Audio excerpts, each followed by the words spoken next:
প্রাচীনকালের এক রহস্যময় যুগে যখন গ্রামীণ জীবনের সরলতা এবং প্রকৃতির ছায়ায় মানুষেরা তাদের দৈনন্দিন সংগ্রামে বাঁচিয়ে রাখত ন্যায়ের আলো, তখন নূরপুর নামক এক ছোট্ট গ্রামে বাস করত হেলাল নামের এক সাধারণ কৃষক, যে তার স্ত্রী এবং ছেলে জালালউদ্দিন রুমির সাথে মিলে জীবনের চাকা ঘুরিয়ে চলত।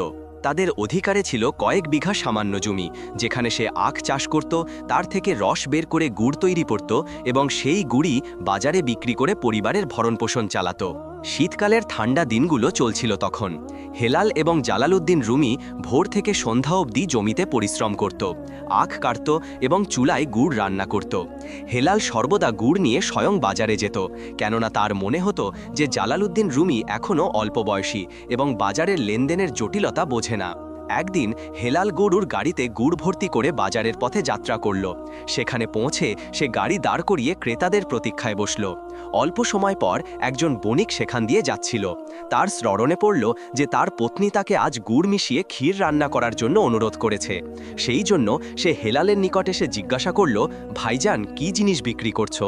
হেলাল আনন্দিত হয়ে প্রত্যুত্তর দিল, সাহেব, আজকেই সতেজ গুড় প্রস্তুত করা হয়েছে, আপনার ইচ্ছা হলে কম মূল্যে দিয়ে দিতে পারি। বণিকের কাছে হেলাল অত্যন্ত সোজাসাপটা এবং ভোলা মনে হলো। সে বলল, এই সম্পূর্ণ গাড়ির গুড় কত টাকায় বিক্রি করবে? হেলাল উল্লসিত হয়ে উঠল যে তাকে আর অপেক্ষা করতে হবে না। সে বলল, 500 টাকা প্রদান করুন, সব কিছু নিয়ে যান। বণিক 500 টাকা বের করে বলল, তাহলে এই গুড়গুলো আমার বাসায় পৌঁছে দাও। হেলাল বণিককে গাড়িতে তুলে নিয়ে তার বাসার দিকে রওনা হলো। যখন সে বাসায় পৌঁছালো তখন হেলাল বলল, সাহেব, একটু দ্রুত গাড়ি খালি করে দিন, আমাকে বাড়ি ফেরত যেতে হবে। এ কথা শুনে বণিক হাস্যোজ্জ্বল হয়ে বলল, কোন গাড়ি? তোমাকে তো আমি সম্পূর্ণ গাড়ির 500 টাকা দিয়ে দিয়েছি, এখন এসব আমার সম্পত্তি। হেলাল বিস্মিত হয়ে বলল, সাহেব, আমি গুড়ের মূল্য বলেছিলাম, গাড়ি তো আমার নিজস্ব। বণিক কড়া কণ্ঠে বলল, আমি প্রশ্ন করেছিলাম সম্পূর্ণ গাড়ির কি মূল্য, তুমি স্বয়ং বলেছ 500, এখন কথা থেকে পিছিয়ে যাচ্ছ। তোমাদের মতো ব্যক্তিরা প্রতিজ্ঞা পালন করে না। তারপর সে তার কর্মচারীদের ডেকে পাঠালো, যারা হেলালের পোশাক খোলা নিয়ে তাকে বাসা থেকে ধাক্কা মেরে বের করে দিল। হেলাল অপমানিত এবং লজ্জিত অবস্থায় সারা দিন জঙ্গলে আত্মগোপন করে রইল। যেই রাত নেমে এলো, সে অন্ধকারের আড়ালে গোপনে তার বাড়িতে ফিরে এলো। তার দশা দেখে পত্নী এবং ছেলে অবিলম্বে ছুটে এসে চাদর জড়িয়ে দিয়ে কারণ জানতে চাইল। হেলাল চোখে জল নিয়ে সম্পূর্ণ ঘটনা বর্ণনা করল, যে কিভাবে সেই বণিক তার সরলতার অপব্যবহার করেছে এবং শুধু 500 টাকায় তার সম্মানও ক্রয় করে নিয়েছে। হেলালের মুখ থেকে সম্পূর্ণ ঘটনা শুনে জালালউদ্দিন রুমির রক্ত উত্তপ্ত হয়ে উঠল। সে ক্রোধে বলল, আব্বাজান, আগামীকাল বাজারে আমি যাব এবং সেই বণিকের কাছ থেকে আপনার অপমানের প্রতিশোধ নেব এবং আমাদের গরুর গাড়িও ফিরিয়ে আনব। পিতা তার পুত্রের অনুভূতি লক্ষ্য করল, কিন্তু মৃদু স্বরে বোঝালো, না সন্তান, সে বণিক অত্যন্ত ধূর্ত এবং নির্মম, কোথাও তুমি কোনো সমস্যায় জড়িয়ে পড়ো না। কিন্তু জালালউদ্দিন রুমি দৃঢ় কণ্ঠে বলল, আব্বাজান, শুধু আপনি তার চেহারার বিবরণ দিয়ে দিন, তারপর লক্ষ্য করুন আপনার পুত্র কিভাবে আপনার সম্মান ফিরিয়ে আনে। হেলাল বণিকের সম্পূর্ণ চেহারা জালালউদ্দিন রুমিকে ব্যাখ্যা করে দিল। পরের দিন ভোরবেলায় জালালউদ্দিন রুমি প্রতিবেশীর কাছ থেকে একটা গরুর গাড়ি ধার চাইল। তাতে নিজের প্রস্তুতকৃত সতেজ গুড় রেখে বাজারের দিকে যাত্রা করল। সে ঠিক সেই স্থানে দাঁড়িয়ে গেল যেখানে তার পিতাকে ছলনা করা হয়েছিল। অল্প সময় অতিবাহিত হয়েছে যে সেই বণিকই তার সাজসজ্জায় উপস্থিত হয়ে গেল। জালালউদ্দিন রুমিকে দেখে থেমে গেল। জালালউদ্দিন রুমির নিষ্পাপ এবং কোমল স্বর শুনে বণিক মনে মনে চিন্তা করল, গতকাল পিতাকে মূর্খ বানিয়েছি, আজ পুত্রের পালা, এটা তো আরও সোজা মনে হচ্ছে। এবার সম্পূর্ণ গুড় এবং গাড়ি দুটোই আমার কবজায় আসবে। বণিক জালালউদ্দিন রুমির নিকট এসে বলল, ভাই, এই গাড়িতে কি রয়েছে? জালালউদ্দিন রুমি কোমল স্বরে প্রত্যুত্তর দিল, সাহেব, সতেজ গুড়, এমন খাঁটি গুড় আপনি কোনোদিনও স্বাদ নেননি। বণিক বলল, তাহলে জানাও সম্পূর্ণ গাড়ির কি মূল্য নির্ধারণ করেছ?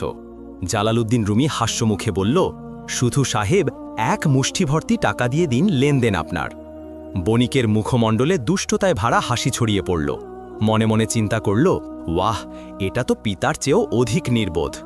1 মুষ্টিতে 10টা নোট রেখে 100 টাকা দিয়ে দেব এবং সম্পূর্ণ গাড়ি আমার হয়ে যাবে। বণিক বলল, ঠিক আছে ভাই, লেনদেন গৃহীত, কিন্তু টাকা আমি বাসায় গিয়ে প্রদান করব, তুমি শুধু গাড়ি আমার বাসায় পৌঁছে দাও। জালালউদ্দিন রুমি নীরবে সম্মত হয়ে গেল। যখন সে বণিকের বাসায় পৌঁছালো, বণিক গাড়ি অভ্যন্তরে দাঁড় করিয়ে দিল। তারপর পকেট থেকে 10টা 10 টাকার নোট বের করে তার মুষ্টিতে চেপে ধরে জালালউদ্দিন রুমির দিকে এগিয়ে দিয়ে বলল, নাও মুষ্টি ভর্তি মূল্য এবং গাড়ি এখানে রেখে ফিরে যাও। ঠিক এটাই তো স্থির হয়েছে না? জালালউদ্দিন রুমি ধীর স্বরে বলল, সাহেব, মূল্য তো গুড়ের নির্ধারিত ছিল, গাড়ি আমার পিতার, আমার। আপনি অনুগ্রহ করে শুধু গুড় নামিয়ে নিন, গাড়ি আমাকে ফিরিয়ে নিয়ে যেতে অনুমতি দিন। বণিক বলল, কি কথা বলছো? তুমি স্বয়ং বলেছিলে যে এক মুষ্টি ভর্তি টাকায় সম্পূর্ণ গাড়ি দিয়ে দেবে, এখন কথা থেকে সরে যাচ্ছ। জালালউদ্দিন রুমি গম্ভীরতায় বলল, না সাহেব, যা বলেছিলাম তাই দাবি করছি, গুড় বিক্রি করেছি, গাড়ি নয়, গাড়ি তো আমার উপার্জনের উপায়। বণিক ক্রোধে দাঁত পিষে বলল, এখন যদি অতিরিক্ত কথা বলো তাহলে আমি তোমাকে তোমার পিতার মতো লাঞ্ছিত করে বের করে দেব। জালালউদ্দিন রুমি বণিকের ভীতি শুনে নীরবে বলল, ঠিক আছে সাহেব, যদি কথা এমন হয় তাহলে আনুন সেই মুষ্টি ভর্তি মূল্য। বণিক যেই মুষ্টি এগিয়ে দিতে যাচ্ছিল, জালালউদ্দিন রুমি তার হাত দৃঢ়ভাবে আঁকড়ে ধরল এবং পকেট থেকে ছুরি বের করে বলল, শুনুন শেঠজি, আমি আমার গাড়ি আপনার কাছে রেখে যাচ্ছি, কিন্তু বিনিময়ে আপনার এই মুষ্টি আমার সাথে নিয়ে যাচ্ছি। সে কাঁপতে শুরু করল, এটা কি অসভ্যতা, হাত ছাড়ো আমার। জালালউদ্দিন রুমি বলল, আপনি আমার সম্পূর্ণ গাড়ি শুধু এক মুষ্টির বিনিময়ে ছিনিয়ে নিয়েছিলেন না, এখন এই মুষ্টি আমার। ছুরিটা তীক্ষ্ণ ছিল এবং জালালউদ্দিন রুমির অভিপ্রায় সত্যকারের। যেই সে হাতে চাপ প্রয়োগ করল, বণিক চেঁচিয়ে উঠল, গড়িয়ে গড়িয়ে বলল, খোদার ওয়াস্তে সন্তান, যা চাও গ্রহণ করো, শুধু আমাকে মুক্ত করো। জালালউদ্দিন রুমি বলল, প্রথমে সেই গাড়ি খালি করো যেটা গতকাল আমার পিতা হেলালের কাছ থেকে ছিনিয়ে নিয়েছিলে, সেটাও ফিরিয়ে দাও, এবং হ্যাঁ, এখন তোমাকে আমাকে 2000 টাকা মাসিকে তোমার বাসায় চাকরি প্রদান করতে হবে। বণিকের কাছে কোনো পথ অবশিষ্ট ছিল না, নিজের প্রাণ রক্ষার জন্য হাত জোর করে বলল, ঠিক আছে, যেমন বলবে তেমনই হবে।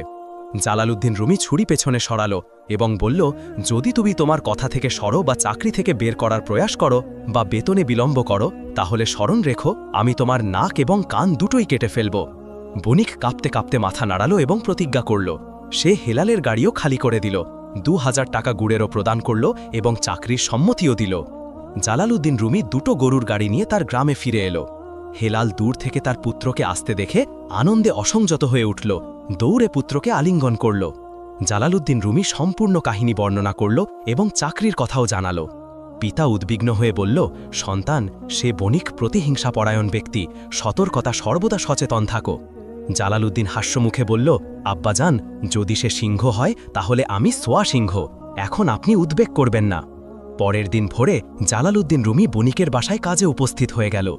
বণিক মনে মনে চিন্তা করল, আমি এটাকে এমন ক্লান্ত করে দেব যে নিজেই পলায়ন করবে। সে বলল, জালালউদ্দিন রুমি, দুটো জমি চাষ কর, তারপর সন্ধ্যায় কাঠও সংগ্রহ করবি চুলার জন্য। জালালউদ্দিন রুমি নীরবে বেরিয়ে জমির দিকে গেল এবং সম্পূর্ণ দিন এক গাছের নিচে ঘুমিয়ে কাটাল। সন্ধ্যায় সে হালকা 3-4 টুকরো কাঠ কেটে গোছা বেঁধে মাথায় রেখে প্রত্যাবর্তন করল। বাসায় পৌঁছে কাঠের গোছা নিক্ষেপ করে নীরবে খাবারের জন্য বসল। বণিক তার কর্মচারীকে বলল, এটাকে 1 মুষ্টি চাল দাও এবং 1 চামচ ডাল, এটাই এখানকার বেতন।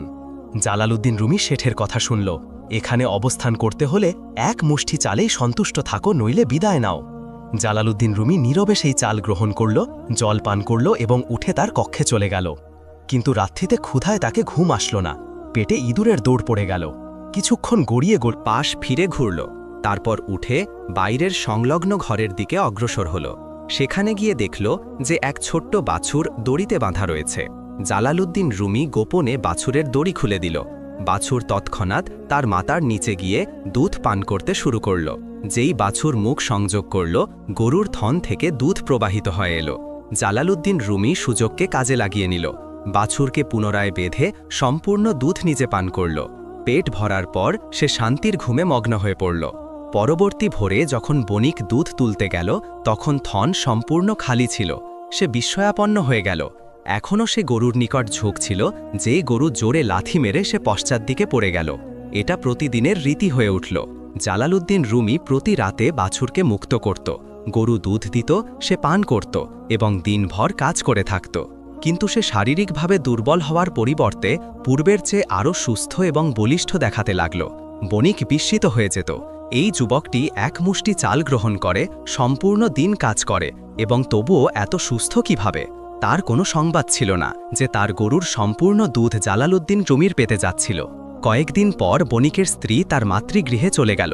সম্পূর্ণ মাস অতিবাহিত হয়ে গেল, সে প্রত্যাবর্তন করল না। বণিক একাকী হয়ে দুঃখী হয়ে থাকতে লাগল। অবশেষে সে সিদ্ধান্ত নিল যে স্বয়ং গিয়ে তার স্ত্রীকে ফিরিয়ে আনবে। সে জালালউদ্দিন রুমিকে বলল, জালালউদ্দিন রুমি, আমার সাথে যাও, স্ত্রীকে নিতে যেতে হবে। শুধু একটি ঘোড়া ছিল, তার ওপরে বণিক স্বয়ং বসল এবং জালালউদ্দিন রুমিকে পদব্রজে সাথে চলতে নির্দেশ দিল। জালালউদ্দিন রুমি মনে মনে হাসল, ভালো উপায় বের করেছে আমার জীবন থেকে মুক্তির। ভেবেছে আমি পথে মৃত্যুবরণ করব এবং এই সাহেব ঘোড়ায় আরাম করে শ্বশুরালয় পৌঁছে যাবেন। যদি তোমাকে বুদ্ধি না দেই তাহলে আমার নামও জালালউদ্দিন রুমি নয়। কিছু দূরত্ব অতিক্রান্ত করে বণিক ক্লান্ত হয়ে পড়ল, এক গাছের নিচে শুয়ে বিশ্রাম নিতে লাগল এবং জালালউদ্দিন রুমিকে বলল, একটু ঘোড়ার যত্ন নাও, আমি চোখ বুঝছি। অল্পক্ষণ পরেই কিছু বণিকের কাফেলা সেখান দিয়ে অতিবাহিত হল। জালালউদ্দিন রুমি ঘোড়ার লেজের অল্প অংশ কেটে তার কাছে সংরক্ষণ করল। তারপর সম্পূর্ণ ঘোড়াটাকেও সেই বণিকদের কাছে বিক্রয় করে দিল। লেনদেনের পর জালালউদ্দিন রুমি এক ঝোপের নিকট গিয়ে বসল এবং লেজের কাটা অংশ এক ইঁদুরের গর্তের ওপরে স্থাপন করল, যেন সে ইঁদুর ধরার জন্য অপেক্ষা করছে। অল্পক্ষণ পরে বণিকের চোখ উন্মোচিত হল, সে চারদিকে দৃষ্টিপাত করল, ঘোড়া অনুপস্থিত। জালালউদ্দিন রুমি ঝোপের কাছে বসেছিল, হাতে লেজের টুকরো ছিল। হেলালের পুত্র জালালউদ্দিন রুমি, যে এখন এক চতুর, তৎপর, বুদ্ধিমান এবং সাহসী যুবকের রূপে তার পরিচয় গঠন করেছে, বণিকের প্রত্যেক কৌশলের না শুধু প্রতিক্রিয়া দিচ্ছিল, বরং তাকেই তার ভাষায় প্রতিশোধও নিচ্ছিল। শেঠ যখন চোখ খুলল তখন জালালউদ্দিন রুমিকে ঘোড়ার লেজ ধরে ঝোপের কাছে বসে দেখল। সে ক্রোধে বলল, জালালউদ্দিন রুমি, আমার ঘোড়া কোথায় অদৃশ্য হয়েছে? জালালউদ্দিন রুমি অত্যন্ত নির্দোষ স্বরে বলল, শেঠজি, ঘোড়া তো ইঁদুরের গর্তে প্রবেশ করেছে, আমি বড় কষ্টে এর লেজ আঁকড়ে ধরেছি, একাই টানতে অক্ষম, একটু আপনিও শক্তি প্রয়োগ করুন। বণিক ক্রোধে উত্তপ্ত হয়ে গেল এবং যেই সে লেজ টানল, লেজ তার হাতে অবশিষ্ট রয়ে গেল। এটা কি রসিকতা! শেঠ চিৎকার করল। জালালউদ্দিন রুমি অত্যন্ত গম্ভীরতায় বলল, শেঠজি, আপনি নিজে বলেছিলেন যদি যেতে হয় তাহলে আমার নাক কান কেটে নিয়ে যান, তাহলে আপনি জানান, লেজ তো আমার কাছে রয়ে গেছে, এখন ঘোড়া অনুপস্থিত। শেঠ কিছু বলতে অক্ষম হল, বাধ্য হয়ে তাকে জালালউদ্দিন রুমিকে সাথে নিয়ে অগ্রসর হতে হল। পথে আরেকটি বাজার উদয় হল, শেঠ সেখান থেকে আরেকটি ঘোড়া ক্রয় করল, এবার কৃষ্ণবর্ণ ঘোড়া। তারা দুজনে অগ্রসর হতে লাগল। পথে অবস্থান স্থাপন করা হলো, শেঠ পেট ভরে খাদ্য গ্রহণ করল এবং জালালউদ্দিন রুমিকে বলল, এই ঘোড়াটি অসাধারণ, এটাকে ভালোভাবে ঘষে স্নান করিয়ে দাও, সম্পূর্ণ মালিন্য অপসারণ করতে হবে। জালালউদ্দিন রুমি বাজারে গিয়ে সেই ঘোড়াটিও বিক্রয় করে দিল এবং এবার এক অপূর্ব সাদা খরগোশ নিয়ে এলো। যখন শেঠের চোখ উন্মোচিত হল তখন জালালউদ্দিন রুমি খরগোশ নিয়ে বসেছিল। জালালউদ্দিন রুমি, ঘোড়া কোথায়? জালালউদ্দিন রুমি অত্যন্ত সরলতায় বলল, শেঠজি, আপনি বলেছিলেন ঘষাঘষি করে স্নান করিয়ে দাও, আমি এত ঘষলাম যে ঘোড়ার কৃষ্ণবর্ণ উঠে গেল, এখন দেখুন এটা সম্পূর্ণ সাদা হয়ে গেল গেছে এবং এত ঘষলাম যে এটা সংকুচিত হয়ে এই খরগোশ হয়ে গেল। শেঠ দাঁত কষে কষে বলল, কিন্তু এখন সে কিছু করতে অক্ষম ছিল। এখন তারা দুজনে পদব্রজে অগ্রসর হতে বাধ্য হল। শ্বশুরালয় নিকটে এসে গিয়েছে, কিন্তু শেঠ ক্ষুধায় নিশ্চল হয়ে পড়েছে। সম্পূর্ণ অর্থ ঘোড়ায় ব্যয় হয়ে গেছে এবং খাদ্যের সামগ্রীও সমাপ্ত হয়ে গেছে। শেঠ এক গাছের নিচে বসে বলল, জালালউদ্দিন রুমি, যাও আমার শ্বশুরালয়ে সংবাদ দিয়ে এসো যে আমি জামাই আসছি, তারা লোকেরা আনন্দিত হয়ে আমার জন্য খাদ্যের ব্যবস্থা করবে। জালালউদ্দিন রুমি যাত্রা করল এবং যেই সে শেঠের শ্বশুরালয়ে পৌঁছালো, শেঠের শাশুড়ি উদ্বিগ্ন হয়ে জিজ্ঞাসা করল, সন্তান, আমাদের জামাইজি কল্যাণে তো আছেন? জালালউদ্দিন রুমি গম্ভীরতায় প্রত্যুত্তর দিল, না মা, সময় অনুকূল নয়, জামাইজিকে কঠোর পেটের অসুস্থতা হয়ে গেছে। জালালউদ্দিন রুমির তৎপর বুদ্ধি এবং চাতুর্য হেলালের দুঃখের প্রতিশোধ এই মর্যাদায় নিয়েছে যে না শুধু পিতার সম্মান উন্নীত হয়েছে, বরং সেই নির্মম শেঠ যে পূর্বে হেলালকে অপমানিত করে বিতাড়িত করেছিল, এখন সেই পুত্রেরই নির্ভরশীল হয়ে পড়েছে। জালালউদ্দিন রুমিকে যখন শেঠের সাথে শ্বশুরালয় যেতে হয়েছে, তখন পথভর শেঠ তাকে কষ্ট দেওয়ার কোনো সুযোগ ছাড়েনি। কিন্তু জালালউদ্দিন রুমি প্রত্যেকবার বুদ্ধি, ধৈর্য এবং তৎপর বুদ্ধি দিয়ে তাকে পরাজিত করেছে। সে কখনো ঘোড়া বিক্রয় করে তার লেজ ইঁদুরের গর্তে আটকে রেখে অজুহাত তৈরি করত, তখনও খরচরের বদলে খরগোশ নিয়ে শেঠকে বিভ্রান্ত করত।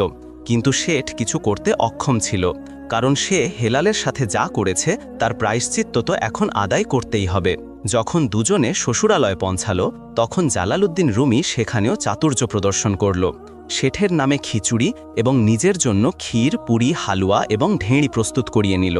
শেঠকে ক্রোধ তো প্রবলভাবে এলো, কিন্তু কিছু বলতে অক্ষম ছিল, কারণ নিজের কর্ম কখনো ক্ষমা করে না। রাত্রিতে দুজনের চারপাই ছাদে স্থাপিত হল। জালালউদ্দিন রুমি আরাম হরে ঘুমিয়ে পড়ল এবং শেঠ ক্ষুধায় গড়িয়ে গড়িয়ে ঘুরতে থাকল। যখন শেঠ জালালউদ্দিন রুমিকে জাগিয়ে বলল যে তুই ক্ষীর পুরি খেয়ে ঘুমিয়ে পড়েছিস, আমি এখানে ক্ষুধায় মৃত্যুবরণ করছি, তখন জালালউদ্দিন রুমি গোপনে এক কৌশল চিন্তা করল। ছাদে প্রাচীন ধমলা ছিল, অর্থাৎ এক গর্ত যা পূর্ব যুগে গম বা ভুট্টা নিচে ফেলার জন্য ব্যবহৃত হতো। জালালউদ্দিন রুমি শেঠের কোমরে দড়ি বেঁধে বলল, শেঠজি, নিচে রান্নাঘরে খাদ্য অবস্থিত, আপনি যান গ্রহণ করুন এবং যখন পেট ভরে যাবে তখন দড়ি নাড়িয়ে আমাকে জাগিয়ে দিন, আমি আপনাকে ওপরে টেনে তুলব। শেঠ অত্যন্ত আনন্দিত হল। তৎক্ষণাৎ নিচে নেমে গেল এবং হালুয়া পুরীর উপরে এমনভাবে ঝাঁপ দিল যেন বহুকাল ক্ষুধার্ত। খেয়ে পান করে যখন পেট ভরল তখন শেঠ দড়ি নাড়িয়ে আস্তে আস্তে ডাক দিল, জালালউদ্দিন রুমি, এখন আমাকে ওপরে টেনে তোল। যখন হেলালের পুত্র জালালউদ্দিন রুমি শেঠ করিমউদ্দিনের সাথে শ্বশুরালয়ে পৌঁছাল, তখন সে এক এক করে তার বুদ্ধি, অকল এবং তৎপর মস্তিষ্ক দিয়ে সেই সব শিক্ষা দিয়েছে যা বছর আগে শেঠ হেলালকে অপমান করে ভুলে গিয়েছিল। রাত্রিতে জালালউদ্দিন রুমি চাতুর্যের সাথে শেঠকে দড়ি বেঁধে ধনলার মাধ্যমে রান্নাঘরে নামিয়ে দিল, যাতে সে গিয়ে পেট ভরে খেয়ে নেয়। কিন্তু তারপর নিজে জালালউদ্দিন রুমি ঘুমিয়ে গভীর নিদ্রায় চলে গেল। এখন নিচে শেঠ খেয়ে পান করে প্রস্তুত হয়ে বসেছিল, আস্তে আস্তে ডাক দিচ্ছিল, জালালউদ্দিন রুমি, আরে জালালউদ্দিন রুমি, টান টান, আমাকে ওপরে টান। কিন্তু জালালউদ্দিন রুমি অজ্ঞান ছিল। ইদিক শেঠের শ্বশুরালয়ের লোকেরা দরজার নিকট এসে ভিতর থেকে আওয়াজ শুনল, টান টান, তাড়াতাড়ি টান। বেচারীরা ভীত হয়ে গেল, দৌড়ে শাশুড়িকে জাগালো, আরে জি, রান্নাঘরে কোনো জিন বা ভূত এসে গেছে যে বারবার বলছে টান টান। বৃদ্ধ শ্বশুর তৎক্ষণাৎ পুত্র, জামাই এবং প্রতিবেশীদের সমবেত করল এবং সকলে রান্নাঘরের দরজায় কান ঠেকিয়ে দাঁড়িয়ে রইল। ভিতর থেকে আওয়াজ আসছিল। ততক্ষণে জালালউদ্দিন জেগে উঠল, তাড়াতাড়ি দড়ি টেনে শেঠকে ওপরে টেনে তুলল। যতক্ষণ না দরজা উন্মোচিত হল, শেঠ ফিরে ছালে পৌঁছে গেছে। নিচে রান্নাঘর খালি দেখে সকলে বিস্ময়াপন্ন হয়ে তাদের কক্ষে প্রত্যাবর্তন করল। কিন্তু ভাগ্য তো অন্য কিছু লিখে রেখেছে, চরম অপমান শেঠ এবং সেই হাঁড়ি। রাত্রির শেষ প্রহরে শেঠের পেটে ব্যথা শুরু হয়ে গেল। সে জালালউদ্দিন রুমিকে ঝাঁকুনি দিয়ে বলল, ওঠ, আমার সাথে জমি পর্যন্ত যাও, অত্যন্ত তীব্র পেটের অসুস্থতা হয়েছে। জালালউদ্দিন রুমি অর্ধনিদ্রায় বলল, শেঠজি, বাইরে যাওয়ার কি প্রয়োজন, এখানে নিকটে এক মাটির হাঁড়ি রাখা আছে, সেটাতেই কাজ ছাড়ুন। সকালে আমি গোপনে নিয়ে ফেলে আসব। এখন ভালো সেট করবে তো কি, বাধ্যতামূলক ছিল। হাঁড়িতেই কাজ সারল। সকালে তাড়াতাড়ি চোখ উন্মোচিত হলো, তখন শেঠ জালালউদ্দিন রুমিকে জাগালো, উঠ তাড়াতাড়ি, এই হাঁড়ি বাইরে নিক্ষেপ কর, নইলে লোকেরা দেখে ফেলবে, তাহলে আমার সম্মান মাটিকে মিশে যাবে। কিন্তু জালালউদ্দিন রুমি তো ঘুমোচ্ছিল। শেঠ প্রচুর ঝাঁকুনি দিল, কিন্তু কোনো ফল হলো না। এখন এটা কি করবে? শেঠ চাদর ওড়ালো, হাঁড়ি মাথায় রেখে চাপা পদধ্বনিতে সিঁড়ি নামতে লাগল। যেই আঙুনে পৌঁছালো, কি দেখে শ্বশুর গরুগুলোকে খাদ্য দিচ্ছিল। শেঠ দৃষ্টি ফিরিয়ে তাড়াতাড়ি দরজার দিকে অগ্রসর হল। কিন্তু জালালউদ্দিন রুমির চূড়ান্ত কৌশল, এসব জালালউদ্দিন রুমি ছাদ থেকে পর্যবেক্ষণ করছিল। সুযোগকে কাজে লাগিয়ে তাড়াতাড়ি নিকটবর্তী এক লাঠির মোটা ডান্ডা তুলে চাপা পায়ে নিচে নেমে পশ্চাতে শেঠের উপরে আক্রমণের জন্য প্রস্তুত হয়ে গেল। যেই শেঠ চাদর ওড়িয়ে মাথায় হাঁড়ি রেখে জঙ্গলের দিকে অগ্রসর হচ্ছিল যাতে নিজের সম্মান রক্ষা করতে পারে, জালালউদ্দিন রুমি তৎক্ষণাৎ সম্পূর্ণ গ্রামে হট্টগোল তুলল, চোর চোর, আরে দেখো, মাথায় হাঁড়ি নিয়ে চাদর ওড়া চোর অগ্রসর হচ্ছে। কিছু গ্রামবাসী যারা সকাল সকাল গরুগুলোকে খাদ্য দেওয়ার জন্য জেগে উঠেছে, তৎক্ষণাৎ লাঠি এবং ডান্ডা নিয়ে আওয়াজের দিকে দৌড়ে এলো। তারা দূর থেকে শেঠকে দেখল, চাদর ওড়া হাঁড়ি তুলে অগ্রসর হচ্ছে, বাস, এটাই চোর। এবং তারপর দে দনাদন শেঠের ওপরে লাঠির বর্ষণ শুরু হয়ে গেল। কেউ হাতে আঘাত করছিল, কেউ পায়ে, কেউ আওয়াজ বার করছিল। সে অজ্ঞান অবস্থায় চিৎকার করছিল, আরে আমি চোর নই, আমি শেঠ করিম। কিন্তু কেউ শুনল না। এই হট্টগোলে শেঠের শ্বশুরালয়ের লোকেরা উপস্থিত হয়ে গেল। সকলের হাতে লাঠি ছিল। তখন জালালউদ্দিন রুমি এক চূড়ান্ত কথা বলে তামাশা সমাপ্ত করে দিল, আরে সকল লোক তো এখানে আছে, কিন্তু আমাদের শেঠজি কোথায়? অদ্ভুত হয়ে গেছে। সকলে চমকে উঠল, হ্যাঁ সত্যি, জামাইজি তো সোর শুনতেই অদৃশ্য হয়ে গেছে, আখির কোথায়? যখন তারা চাদর টেনে দেখল, তখন সামনে নিজের জামাই, মুখ লজ্জায় নিম্নমুখ হয়ে গেছে, শরীর নীল হয়ে গেছে এবং মাথায় হাঁড়ি। সমস্ত সমাজে হাসির ধ্বনি উঠল, হাসির ঝড় ছিল। শেঠ লজ্জায় জল ভরা হয়ে গেছে। সম্মান, গর্ব এবং অহংকার সব মাটিতে মিশে গেছে। শেঠের অনুতাপ, জালালউদ্দিন রুমির জয়। বাসার ভিতরে নিয়ে গিয়ে অন্য পোশাক পরার জন্য প্রদান করা হলো। শেঠের স্ত্রীকেও সাথে নেওয়া হলো এবং সকলে তানজিয়া মুচকি হাসির সাথে বিদায় দেওয়া হলো। যখন সে বাসায় পৌঁছালো তখন জালালউদ্দিন রুমি আসতে বলল, শেঠজি, যে আপনার হাড়িতে প্রথম লাঠি পড়েছে সেটা আমি প্রহার করেছিলাম, এবং যে চোর চোর চিৎকার করেছে সেটাও আমিই ছিলাম। শেঠের পা যেন মাটিতে ধসে গেল, অশ্রু চোখে ছিল। সে ভীত স্বরে বলল, জালালউদ্দিন রুমি, তুই এটা কেন করলি? তোকে এতে কি লাভ হয়েছে? জালালউদ্দিন রুমি নরম এবং দৃঢ়তার সাথে প্রত্যুত্তর দিল, আমি সেইটাই লাভ করেছি যা আপনি আমার বৃদ্ধ পিতা হেলালকে নগ্ন করে জঙ্গলে পরিত্যক্ত করে লাভ করেছিলেন। এটা তার অপমানের প্রতিশোধ ছিল। শেঠের গলা নিম্ন হয়ে গেল। জালালউদ্দিন রুমি, আমাকে ক্ষমা করে দে, খোদার জন্য এখন তুই আমার পশ্চাৎধাবন ছাড় দে। জালালউদ্দিন রুমি গম্ভীরতায় বলল, এত সহজে পশ্চাৎধাবন ছাড়া যাবে না শেঠজি। আমার আপনার কাছে প্রতিজ্ঞা ছিল যে যখন আপনি আমাকে চাকরি থেকে বিতাড়িত করবেন তখন নিজের নাক কান কেটে আমার হাতে স্থাপন করবেন। শেঠ হাত জোর করে গড়িয়ে গড়িয়ে ক্রন্দন করতে লাগল।